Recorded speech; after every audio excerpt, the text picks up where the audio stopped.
Welcome everyone to episode 18 of the Intersection 4 podcast. You have your usual three hosts here. You have me, the philosopher, you have Brendan, the founder, and you have Hamis, the investor.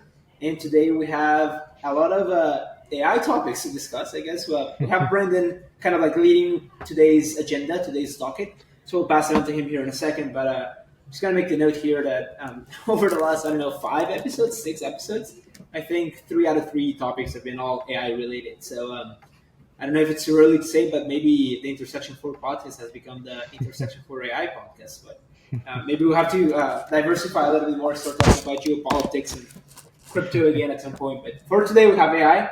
So Brendan, on to you.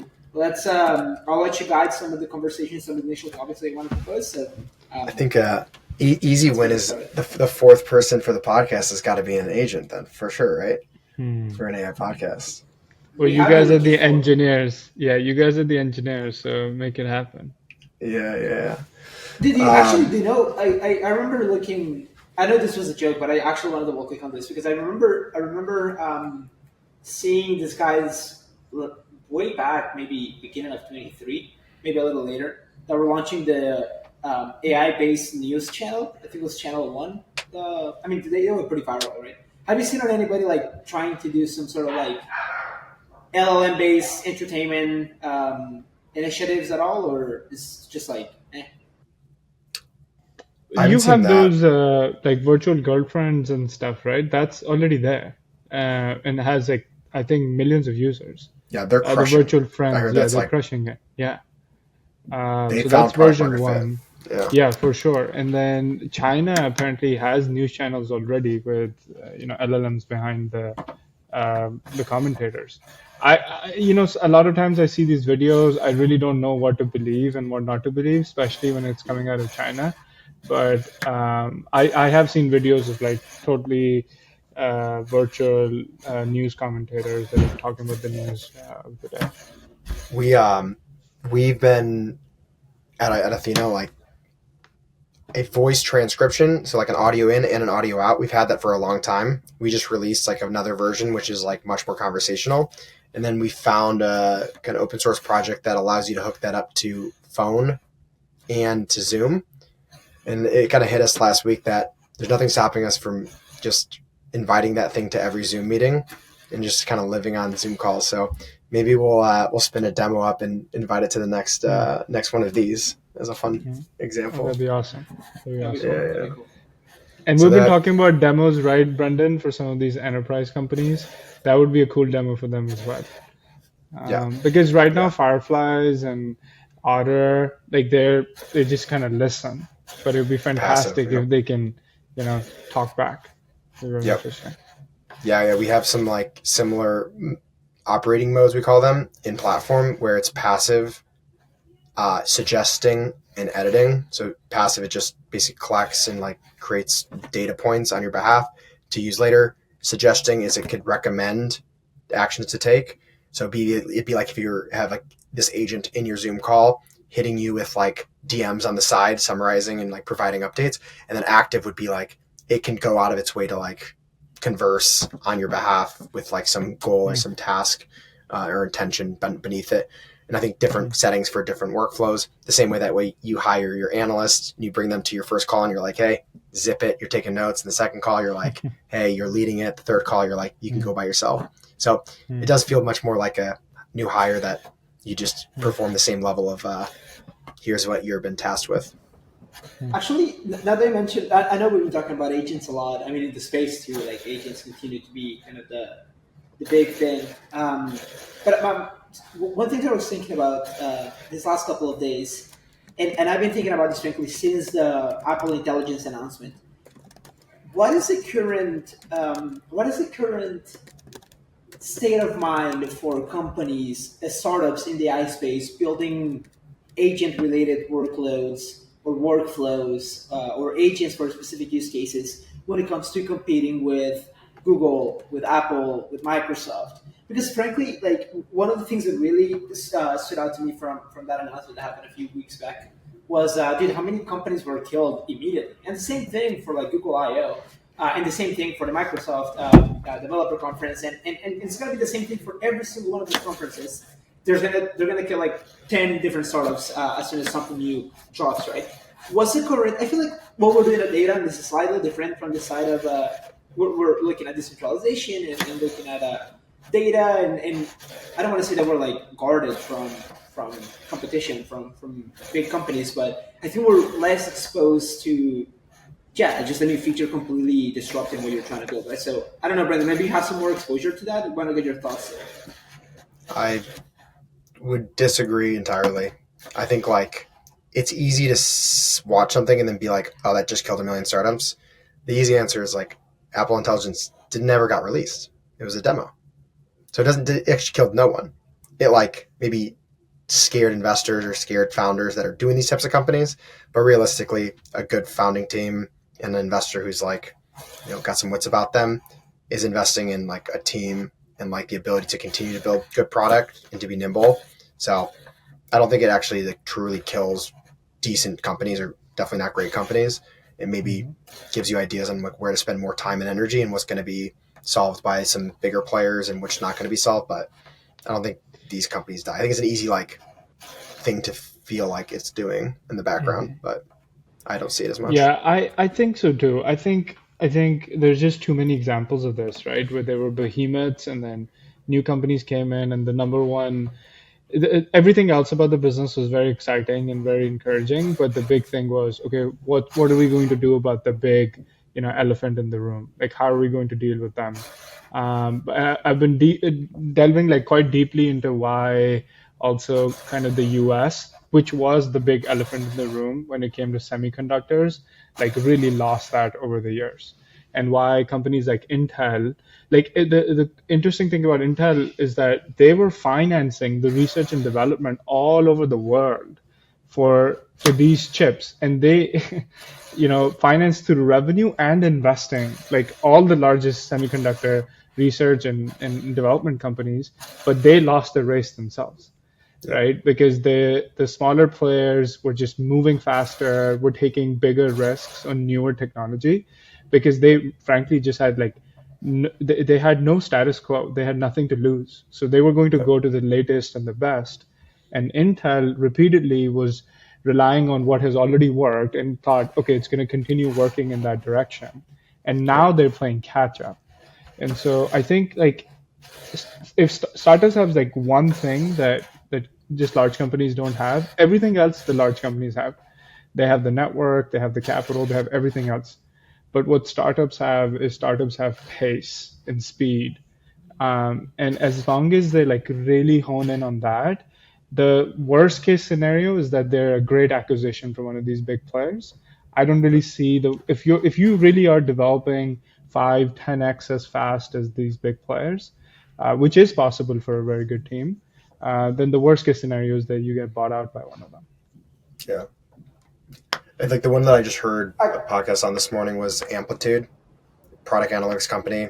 When they started it, it was one of the most crowded places. Google Analytics was the big behemoth in the room. And they just said, that's fine. We're just going to talk to customers, continue to build exactly what our customers want, move fast. And they're multi-billion-dollar company by now, public market. They're doing fine.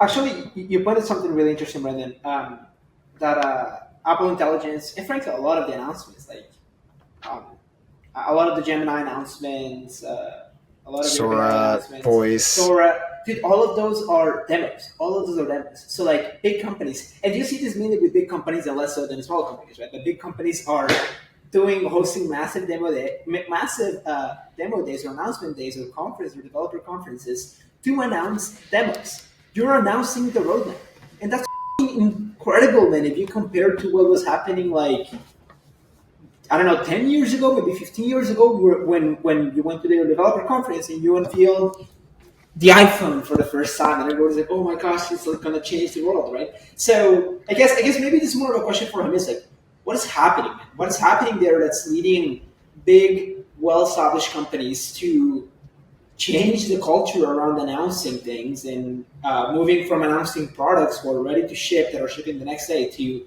announcing roadmaps of things that are going to get decided 3 months from now, may even not even see the light of day ever.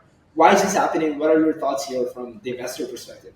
Yeah, we talked about this, Brendan, last time as well, where there is naturally an incentive for, especially for publicly listed companies, to kind of show what they're doing when it comes to this bandwagon, right? Like, are you getting on? Are you not getting on the bandwagon? And so, what's interesting about the companies we're talking about here specifically is that they are now all trillion-dollar companies, and they will act very differently than when they were a billion-dollar company, right? Naturally, and they've become so large that they're like of national importance, right? And they're working on technology that's so important, they're absolutely important to national security now, right?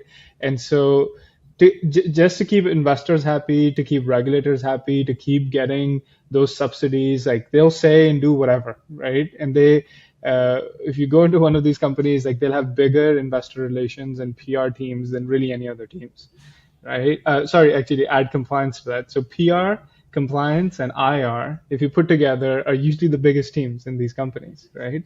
So that's the advantage that startups have, is that startups have none of those things, right? Bogging them down. And it's all about survival, and it's getting out there and like delivering actual products they can charge for.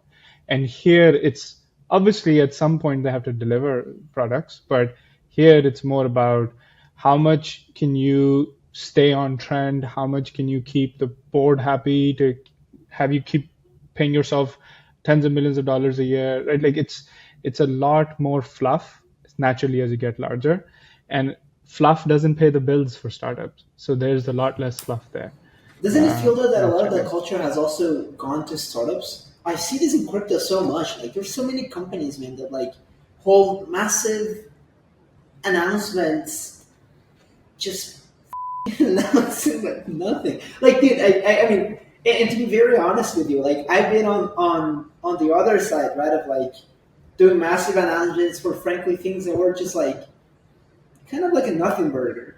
And it's very common in crypto. But I want to get your thoughts, Brandon. Like, why is this culture permeating? It's less worse, but why is it also permeating to sort of so strongly? Probably because it pays to do it, right? Like we live in a setup now where you can be on YouTube, TikTok, Twitter, Facebook, like whatever the venue is, in a 12-second, flashy demo or like video or launch campaign probably gets you a ton of signups, LOIs, pre-orders. You can take that. It's like de-risk the company. I bet it's just all financial. Um, yeah. The whole like you should be embarrassed of your first product. I think has been taken a little too far to the point of like people are going to market without an actual thing to go to market with, and it's getting to a point in which like it's almost like, and maybe this also relates back to the whole scandal that we had with not scandal, but uh, the whole pushback against the rabbit device and the humane AI pendant and all those companies that are almost expecting users and customers to think the same way that IBC does. So buy the product not because of the product, but buy the product because of the future of the company, which is very similar to, I mean, what IBC should be doing, right? You're not buying what the company is right now; you're buying the potential growth of the company. But like, there, a lot of companies have gone into this state of shipping, frankly, like just really bad products and really unusable products, or even announcing things that are not ready to be used. And I don't know. I just think a lot of the philosophy that permeated the whole move fast, break things, and ship fast and gather feedback quickly, and the whole lean startup model has been semi bastardized. I don't know. But those are two different things, don't you think, Sam? Like, I still believe in that. I still believe you should ship fast, right? And I still believe that you should be aggressive, because if I believe that the only advantage a startup has is speed, then that's all you should be focused on, right? Like, it should be how fast can you move. But that's totally different than the types of companies that talk more and do little. Like one of these examples, maybe we already talked about it, but I saw an announcement for a company saying that, the public investment fund in Saudi Arabia is backing them. And it was a small company, and I know the founders, and so I was like, oh wow, that's impressive, right? Like I'm really happy that that's happening. But then I'm like thinking, I'm like, well, the PIF doesn't back startups, especially not at that scale. So let me like kind of dig into it. So I was curious and I dug into it. And Their what I found investors was, no, pass through. PIF invested in, backed, not even invested, an accelerator. The Yeah, accelerator accepted them in the cohort, yeah, no investment. yeah. And they're like making that connection, and people are not throwing money at them, right? The VC does that too, right? Though. Right, exactly. And Yeah. investors do the exact same thing, right? And so it's just when I see I that, I see like Powered by cringe. OpenAI is the other one that I see on people's websites. Yeah, It's like, yeah. And we wait, would OpenAI see, we would. invested, or like you use OpenAI in your product. So crypto was even worse. Sam will remember these, but we would be going down the website and it would say, partnerships, and it would say Amazon and this and this and this, right? And then we would dig into it and ask them, hey, that's cool. Like, how do you have Amazon? Oh, you really dig into it. They were using AWS. Nice, Dude, that nice. happened so many times when I was at Google that like companies would announce partnerships with Google just because they got into the startup program that we had. I was like, Yep, oh, yep. okay. Congrats on your But partnership, man. I like mean, in the long run, that will not pay. But in the long run, I do think pace of development pays.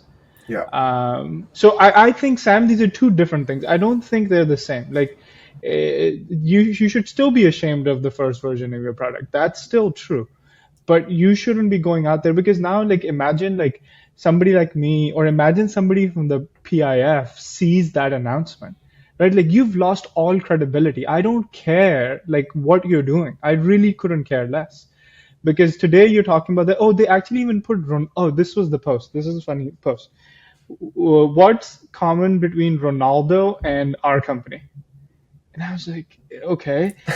So the PIF backed Ronaldo because PIF owns the soccer team that, yeah, hired Ronaldo. And they've lost all credibility. Like, it doesn't matter what they're building.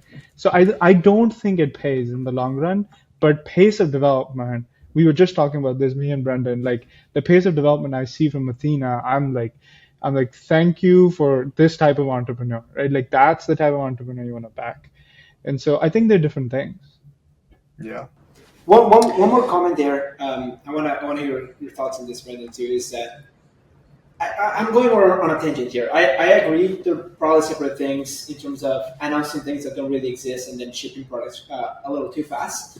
But I think the whole shipping fast and being ashamed of your product and frankly the bigger bastardization of the lean startup mentality has been taken to a point that is inhibiting what it was meant to nurture at first. What I mean by this is if you think about what the lean startup model was trying to facilitate, was creating startups that fundamentally shifted the way that a lot of markets work, right? Like Airbnb or Uber, completely disrupting an industry that didn't even see it coming, right? And some of those hero stories from the 2010s in Silicon Valley or even earlier too.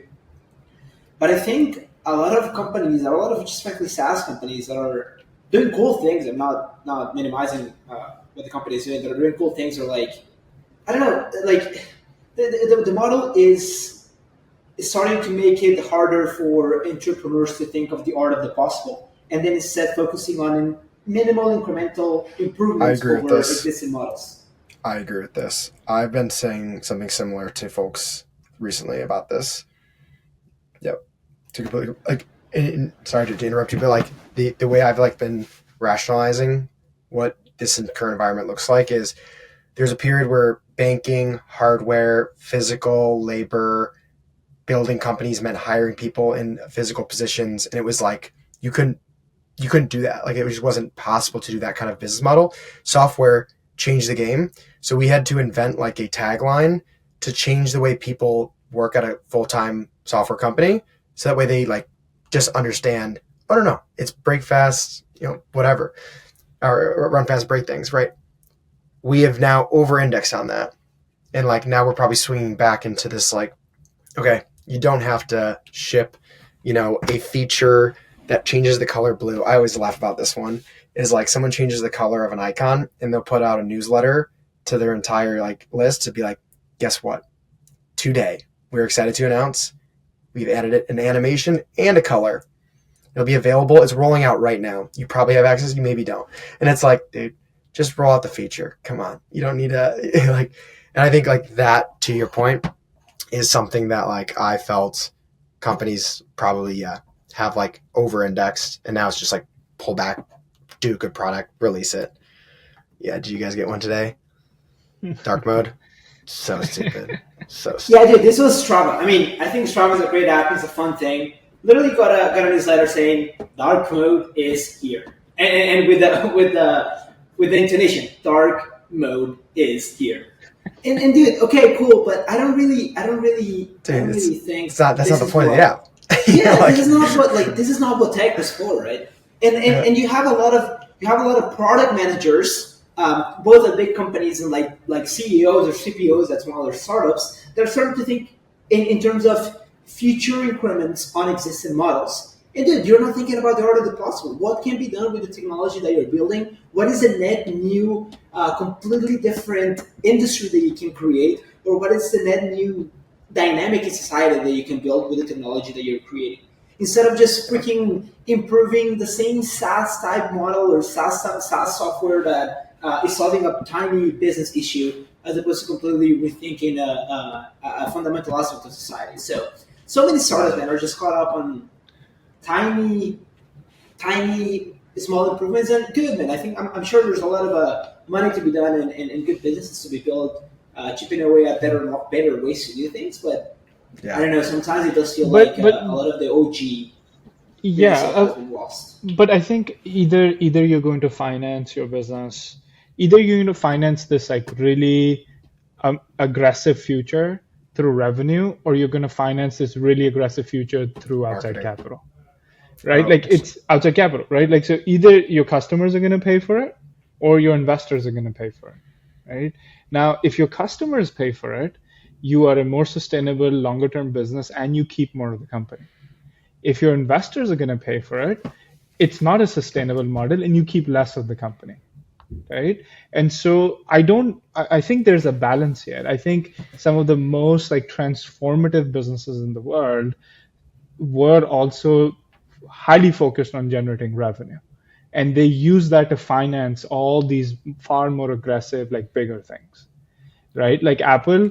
I don't think it needs to be an extreme this or that, because when you tell me, hey, we should like focus on these like really big things, I think of all the PhDs that pitch us all the time, and I know in their mind it's like always just like building.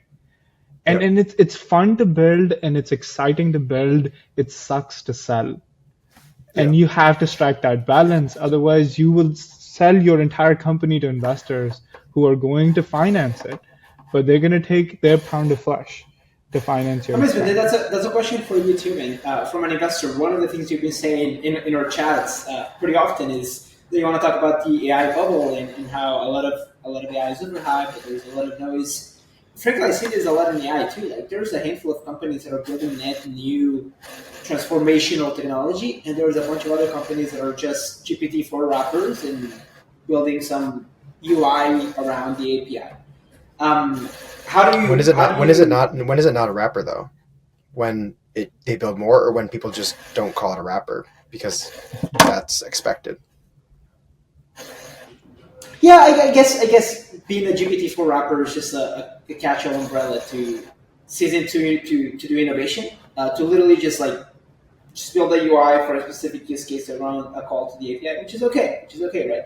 But I think you don't have to be building foundational models to be transformative, but it's just about doing 0 to 1 things far more so than you're doing 1 to n things, and more from like an investor mindset. I would say you want to look for the 0 to 1 businesses, right, as a VC, but I think there's a lot of opportunity on 1 to n as well. I just want to get your thoughts on how do you evaluate one over the other?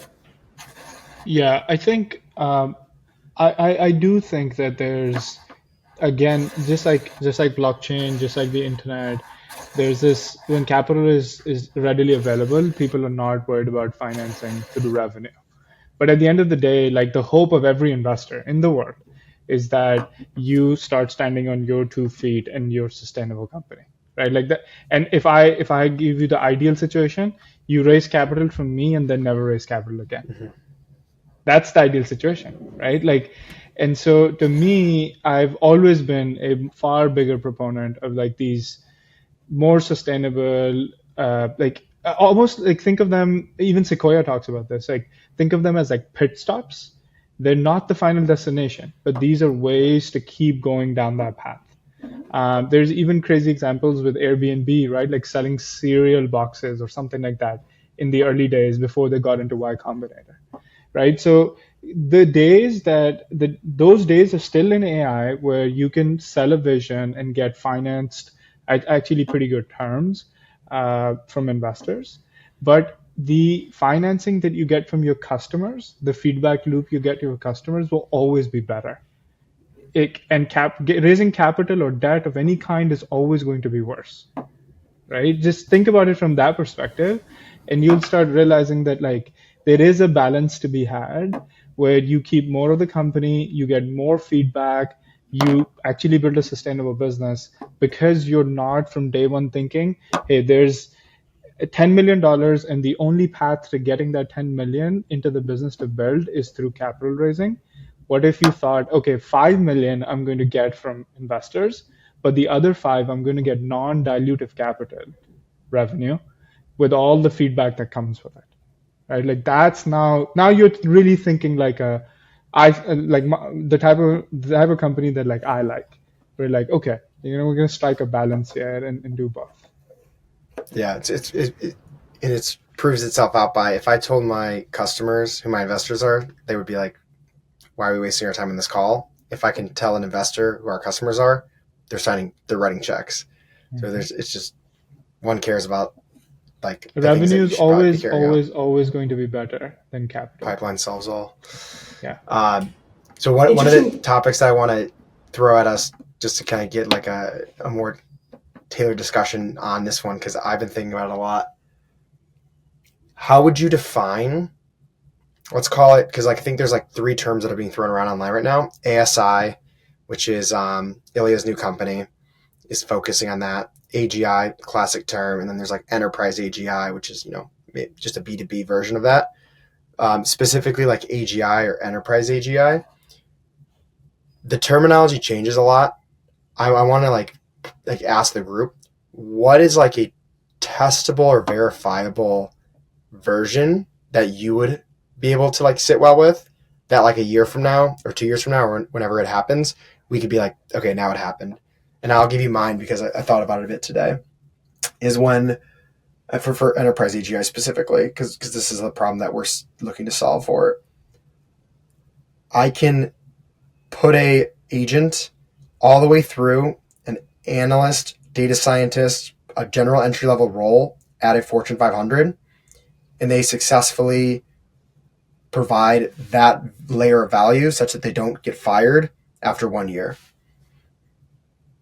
That to me is like, you've solved the base case of AGI for B2B. A Fortune 500, same level of input, same level of input that you would have given to a human data analyst, or like less or more? A remote employee that you don't fire. So that doesn't mean they have to do the exact same things. It's that they provided enough value such that like you would continue to hire them. You'd rehire them basically. Okay, so their cost, they're justifying their cost, right? But what if it costs the experience too, right? Because like you'd fire someone for being a really smart person, but like hard to work with. So I think it solves a lot of like the edge cases of like, okay, I see what you're saying. Do you want to work with this person? But if somebody costs me $100 a year, even if they're hard to work with, I'll keep them around. So then I would consider that a win then, because you do the same thing with humans, right? Like you can get a really great performer, hard to work with. To me, that's kind of like it solves a lot of the like edge cases of, oh yeah, you're just building a really smart algorithm, but like that's not AGI. It's like it's AGI when you want to work with the thing relative to like the human counterpart, or it's at the equivalent of a human counterpart. But is it contextual, context dependent? Is it the AGI for a given task? Data science, to give an example. Or is it the same model can perform equally as well when it comes to software development? Or is it context dependent here? I think it's in every entry level role at a Fortune 500. So like entry level roles, they're not going to be like you're the, you know, a 10-year compliance specific person. Like entry level roles are kind of built to already solve for this like problem that I think you're addressing, which is like these kind of like auxiliary specialized roles. I don't think those get like beat out originally, but I think your marketing, supply chain, their data entry, data science, like some of those like base level entry level roles, if those get knocked out and you want to hire that person again after a year, or that agent after a year, that to me is like you've solved enterprise AGI and now you're just moving up the stack. Interesting. Like one of the What things about what I'd about like to add to that would be that, Or what's yours? Yeah. yeah, no, I like that framework. I think that's an interesting framework. But I'm kind of thinking back to the cost. So, like, what would be interesting for me is if the AGI is able to set its own rates and still not get fired after a year, right? Because if it's like a Then base rate, yeah, then it's but a little then different. then AWS is already AGI, enterprise AGI, right? Because the amount that they can accrue from Fortune 500s is plenty to like validate it. They just got to rename it AI, and then you basically pass the Okay. litmus test, right? Like that's a problem. Is like we've actually already built AGI. If you just call technology providing business value, that because Sure. it's just done so much for Sure. But what's the general in it? Like what's the G in AGI here? Is it just flexibility of tasks, entry level jobs? But this matters though, because like what if John Deere, Fortune 500 company, has one of the entry jobs being fucking truck test driver? Like, are we talking about the same model? We're talking about physical real world stuff. The same model can perform as well across data science or some of the more white collar jobs, but also same model. Just put it inside of a machine that's controlling a truck. Can it also go and drive, or do you build more like a white collar AGI? Yeah, the one that I maybe forgot to mention is like it's a remote hire and an entry level role at every Fortune 500, every entry level role. Yeah. Yeah, I like the question that Sam is posing, because if it's able to teach itself like new tasks, or if it's able to like adapt to new environments, like that's to me, okay, now more than an agent and now getting closer to AGI. I think that's my question though. My question is like, what is the black and white Litmus test thing that you can say, you can articulate now, and we can measure it in 6, 12, 18 months, and then say, do we think we got here? I think that's the hard part, is like actually defining something to test. I have one. I can actually show it. I think for me, AGI is when a model can actually create videos of gymnasts. Yeah, I've seen this one. Yeah, that's no, this is an AGI though. This is like someone fine tuning a Sora model for gymnastics, and then that's solved. Yeah. No, but in all seriousness, though, I do think I have one. It is the and I think, okay, actually, before telling what I actually think is a good definition here, I think a valid question is, to achieve AGI, does it have to be the same model, or can it be a collection of models orchestrated in some interesting workflows, or even the merger of a few models? Actually, one of the things that I saw was really interesting that came out a little bit ago was a Japanese lab, Senkana AI, kind of like came up with this idea of model merger, where basically they brought a bunch of open source models and they merge components to generate new capabilities. Yeah. But I guess maybe that's a question for you guys. It's like, does this have to be the same model, or is it a collection of models? We already do it today. It's already a mixture of models. We just create definitions. Like GPT-4 is a mixture of models. We call it one endpoint, and then we add 6 of those, and we call it an agent. I think that the definition is like the how it gets solved is actually not interesting, because under the hood, they're probably doing this already, and if they're not, they should be. If that's a simpler solution, it's more engineering elegance to call it one model. But even the fact that we're running on software on hardware is not one model. Like the elegant solution is like an FPGA single network. The hardware and the software is like one model. So I think like the way you cut it actually doesn't matter at all. So it's almost like it's infinitely modular, right? Because my definition was But heavily biased on the general. That's how it gets done. I'm asking like, what is the measurable thing that is To that me you would is call a it context enterprise switching. AGI? To me, I would go less on the enterprise side and more generally speaking. I think to me Yeah. the context switching is what really changes the game. Is if the same entity or the same collection of models can go from, I don't know, developing a piece of software to driving a car to making me food if I put it in a robot that has some limbs to actually cook or interact with the real world. If you have So are we that there extreme today? context switching, sorry, Are we not there today? I don't think so. I don't think we have, especially on the robotic side. I think there's a massive gap on the real world application of AI. What's the Like what's the embodied AI. testable solution then? Like I feel like it's not It's actually there. myriad, right? It's less of a test and more so of like a collection of capabilities. Like can a robot drive a car, like an actual physical robot, and the same robot can leave the car, Yeah. walk to my home, and wash my clothes, and can they cook food for me, and so on. I think and so this forth. is my broader point though is like right now the goalposts are changing every week, every month, and no one's willing to stand up and be like, this is the goalpost. If you reach it, I will concede. So like we've seen this from the ARC test. If you guys probably saw that recently, like someone finally was like, this is AGI. You solve this test, I'll concede. And I think you're seeing this with like Jan and like his approach versus other approaches. Like he's like, no LLM, no LLM. When will he concede?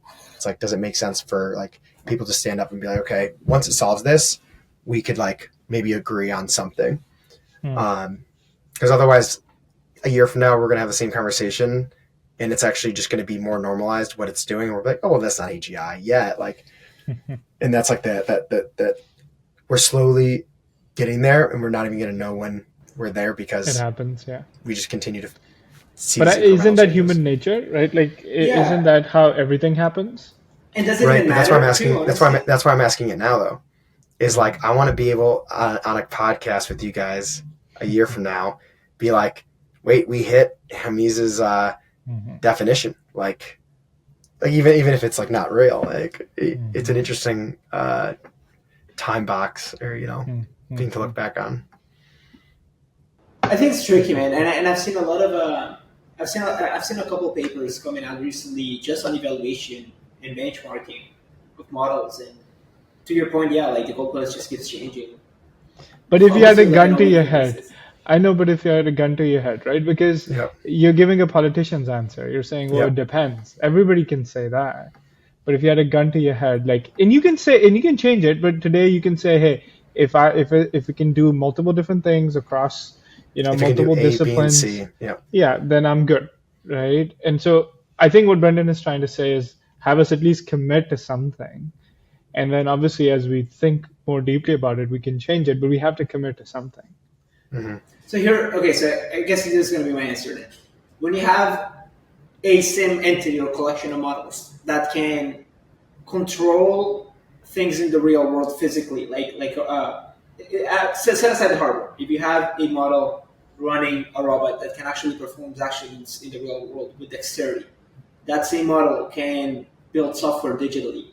That same model or collection of models can generate video, can generate images. When I see that generalism from a single entity or collection of models, to me that's AGI. Yeah. So all the human modalities, like touch, feel, tech, yeah, just like the human modalities. I think objectively all human modalities and all data modalities. A model that generates and understands any data modality, and a model that can control and interact in the real world via all the human modalities of touch, taste, Yeah. smell, and vision. Yeah, to me that's AGI. Mm-hmm. That's So a good one. I'll use Brendan's, but I'll add one thing to it. So I will concede when there is an employee that I can work with on entry level tasks, and I don't want to fire them. but I'll concede when they go shop around a new offer and then negotiate with me on why a higher That's a good pay, one. That's a good one. and they like stay or leave, and I have no control over that, right? Oh, that's actually hilarious. Yeah. And then I'll be like, okay, now they have long-term autonomy, Yeah. and then I concede that that's AGI. And then you concede by upping their pay or what? Yeah, like have a real conversation. Like apply to another job because I'm not a good boss. Do the interview and get the That's job, get the crazy. offer, and then come back to me and say, "Hey, I'm leaving unless you give me this," and like Yeah. actually negotiate with me. If you can do Yeah. that, then I'm in. It's interesting that No. we've never touched on consciousness and Yeah. rights and all that from a philosophical standpoint on the spot. I think that's something we should revisit at some point. You know what it actually reminds me of? Remember during COVID when everyone was like quiet quitting or doing 3 jobs remotely? There's actually a case to be made now that that's okay.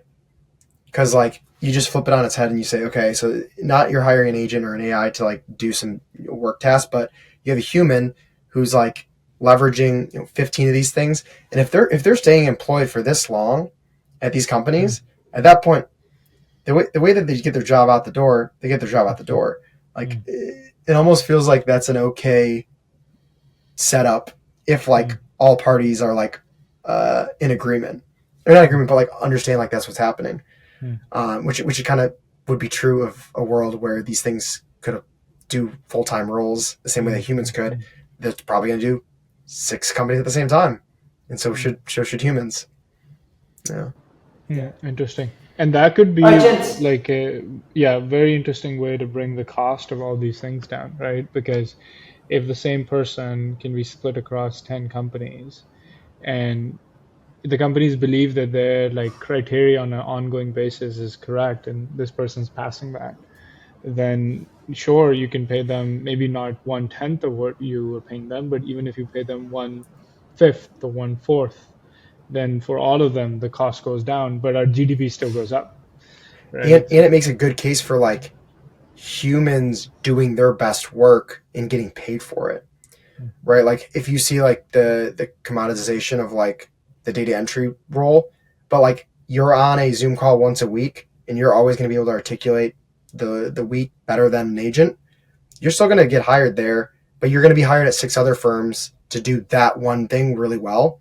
And then like, yeah, you're going to pay 1/6 the price across those 6 firms, but like maybe you get paid slightly more. You get paid 1/3, so you actually make double because you're working at 6 firms now because 80% of your time is built back from this agent. So I think there's like we're actually not clear on like agents taking entry level roles. It's just maybe, hey, we just unlocked people to go be 1099 and doing like the human element more and more readily. I like that. I like that. W-2 work, full-time employee work, I think, especially entry level, is slowly ceasing to exist. On that note, we're hiring in person in New York. Come join. We're also hiring in person in Austin. Awesome. Full stack engineers, several. Yeah. Speaking of hiring, I need to go back to interviewing people here in 4 minutes. All right, guys. Of course. Let's wrap. Thank you all, guys, and we'll see you in 2 weeks from now. See ya. Take care.